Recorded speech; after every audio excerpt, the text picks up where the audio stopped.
नमस्तुते गृहीतग्रमहाचक्रे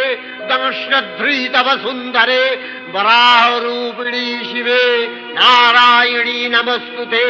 नृसिंहरूपिणुग्रेण हन्तुदैत्यानि कृतोद्यमे त्रैलक्ष्यप्राणसहिते नारायणी नमस्तुते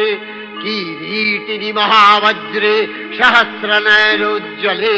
वृत्रप्राणहरे चैन्द्री नारायणी नमस्तुते शिवदूती स्वरूपेण हतदैत्यमहाबले घोररूपे महारावे नारायणी नमस्तुते दंशाकरालवदने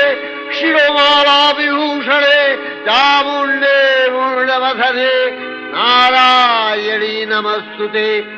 लक्ष्मी लज्जे महाविद्ये श्रद्धे पुष्टि स्वधे ध्रुवे महारात्रि महाविद्ये नारायणी नमस्तुते मेधे सरस्वती वरे भूतिवभ्रवितामसि नियते त्वं प्रसीदेशे नारायणी नमस्तुते सर्वस्वरूपे सर्वेशे सर्वशक्ति समन्विते भयभ्योस्त्राहिनो देवी दुर्गे देवी नमस्तुते एतत्ते वदनं सौम्यं लोचनत्रयभूषितं पातु नः सर्वभूतेभ्यो कात्यायनी नमस्तुते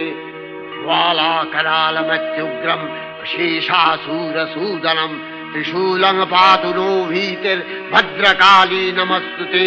हिनस्ति दैत्यतेजांसि स्वरेणापूर्य या जगत् सा घण्टा पातु नो देवी पापेभ्यो अनस्सुतानिव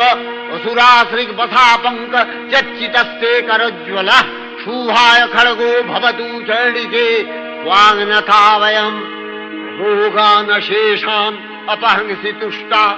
रुष्टा तु कामान् सकलानभीष्टान् त्वामश्रितानाम् न विपन्नराणाम् त्वामश्रिताध्याश्रयथाङ् प्रयान्ति एतत्कृतं यत् कदलं तयाद्य धर्मदिशा देवी महा